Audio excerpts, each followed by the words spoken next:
دوستو حضرت یوسف علیہ السلام ایک جلیل القدر پیغمبر تھے اور اسی طرح معصوم اور افضل تھے۔ جس طرح تمام انبیاء معصوم اور افضل ہوتے رہے ہیں، آپ کے والد ماجد حضرت یعقوب علیہ السلام اور آپ کی والدہ جناب راحیل بنت لابان بن بتوئیل تھی۔ آپ کو خداوند عالم نے بے مثال و بے نظیر حسن و جمال عطا فرمایا تھا۔ روایات میں آتا ہے کہ آپ کو جو بھی دیکھتا تھا آپ کا گرویدہ اور آپ پر فدا ہو جایا کرتا تھا۔ آپ کا چہرہ 14ویں رات کے چاند کی طرح چمکتا تھا۔ اور روضۃ الصفا میں ہے کہ خدا نے حسن کے 10 حصے قرار دیے ہیں، جن میں سے 9 حصے صرف حضرت یوسف علیہ السلام کو دیے تھے اور ایک حصہ میں ساری دنیا کو شامل فرمایا تھا۔ دوستو حضرت یوسف کے یوسف نام رکھنے کے سبب کے متعلق بعض علماء کا بیان ہے کہ لفظ یوسف عربی ہے اور اسف یا اسیف سے ماخذ ہے، جس کے معنی غم زدہ کے ہیں، چونکہ آپ کو بھائیوں کے ہاتھوں بہت زیادہ غم اٹھانا پڑا تھا، اس لیے قدرتی طور پر آپ کا نام یوسف آ گیا۔ ایک روایت کی بنا پر اسیفہ غلام کو کہتے ہیں، اور حضرت یوسف علیہ السلام چونکہ غلام بن کر بکنے والے تھے اس لیے ان کو یوسف کہا گیا، لیکن اکثر مورخین و علماء کا بیان ہے کہ یہ لفظ عربی نہیں بلکہ عجمی ہے، جس کے معنی فیروز کے ہیں، اور چونکہ حضرت یوسف علیہ السلام مستقبل میں سر بلند ہونے والے تھے اس لیے حضرت یعقوب علیہ السلام نے با الہام خداوندی ان کا نام یوسف رکھا تھا۔ اور حضرت یوسف علیہ السلام کے حلیے کے متعلق روضۃ الصفا میں ہے کہ آپ کے سر میں گھنگریالے بال تھے، رنگ سفید تھا یعنی گورے رنگ کے تھے، قد و قامت نہایت مناسب تھا، جسم سڈول تھا، آنکھیں بڑی اور کٹیلی تھی، جب مسکراتے تھے تو دانتوں سے نور چمکتا تھا، جب باتیں کرتے تھے تو منہ سے نور برستا تھا۔ حضرت یوسف علیہ السلام کا بچپن وہ نہار بروئے کے چکنے چکنے پات کے مطابق نہایت شاندار اور خوشگوار تھا۔ آپ ہر ایک کی آنکھوں میں نور کی طرح سمائے ہوئے تھے۔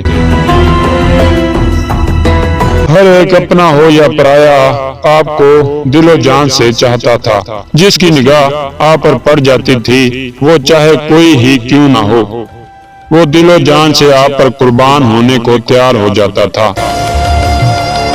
ماں جب تک زندہ رہی آپ کی نگہداشت اور پرورش پر مصروف رہتی تھی۔ جب آپ کی عمر 2 سال کی ہوئی تو آپ کی مادر گرامی جناب راحیل کا ولادت بنیامین کے موقع پر با مقام کنعان انتقال ہو گیا۔ وفات راحیل کے بعد حضرت یعقوب علیہ السلام نے لیا سے شادی کر لی، جو کہ حضرت یوسف علیہ السلام کی خالہ تھی اور جنہیں حضرت یوسف علیہ السلام ماں کہا کرتے تھے۔ یہ وہی ماں ہے جو بعد میں روضۃ الصفا کے مطابق خواب کے سلسلہ میں ماں کی حیثیت سے سجدہ ریز ہوئی تھی۔ اور دوستو طبری میں ہے کہ حضرت یوسف علیہ السلام کو ان کی پھوپھی کمال محبت کی وجہ سے ایک مرتبہ اپنے ہمراہ لے گئی تھی اور وہ چاہتی تھی کہ یوسف علیہ السلام ہمیشہ ان کے پاس رہیں۔ حضرت یعقوب علیہ السلام حضرت یوسف علیہ السلام کو اپنی نظروں سے اوجھل نہیں کرنا چاہتے تھے اور نہ وہ ان کی جدائی برداشت فرما سکتے تھے۔ انہوں نے اپنی بہن سے بارہا کہا کہ یوسف علیہ السلام کو میرے پاس پہنچا دو، مگر وہ مختلف بہانوں سے انہیں اپنے پاس روکتی ہی رہی، یہاں تک کہ ان کا انتقال ہو گیا۔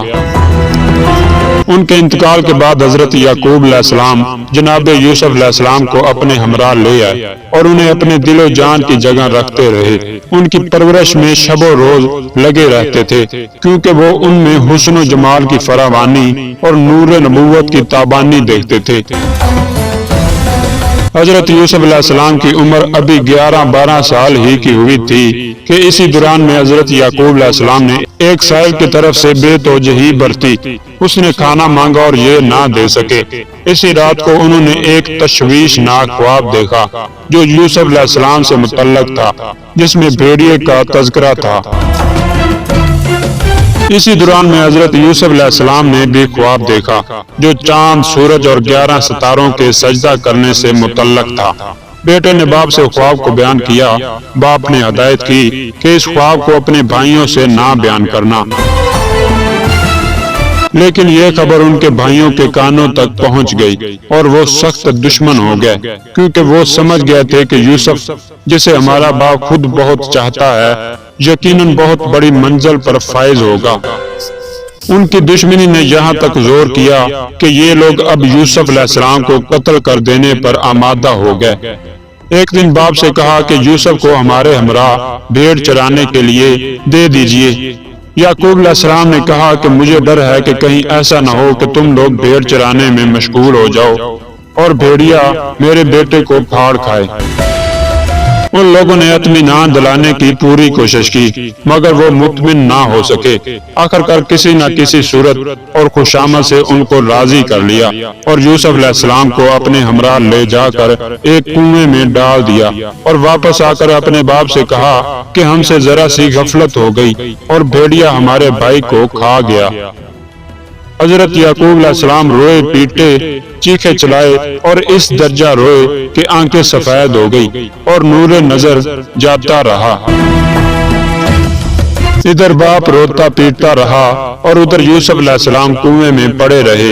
اس دوران میں ایک قافلہ کا ادھر سے گزر ہوا۔ اس نے پانی بھرنے کے لیے کنویں میں ڈول ڈالا تو یہ اس میں بیٹھ نکلے۔ بھائیوں کو خبر ہوئی، آئے اور انہیں چند درہموں میں قافلے والوں کے ہاتھ فروخت کر دیا، اور قافلے والے حضرت یوسف علیہ السلام کو لیے ہوئے مصر پہنچے۔ وہاں عزیز مصر نے انہیں بڑی قیمت دے کر خرید لیا اور اپنی بیوی سے کہا کہ جس کا نام زلیخا تھا کہ اس کی پرورش میں کمی نہ کرنا۔ یوسف علیہ السلام وہاں پلتے رہے یہاں تک کہ 7 سال گزر گئے اور آپ نے منزل جوانی میں قدم رکھا۔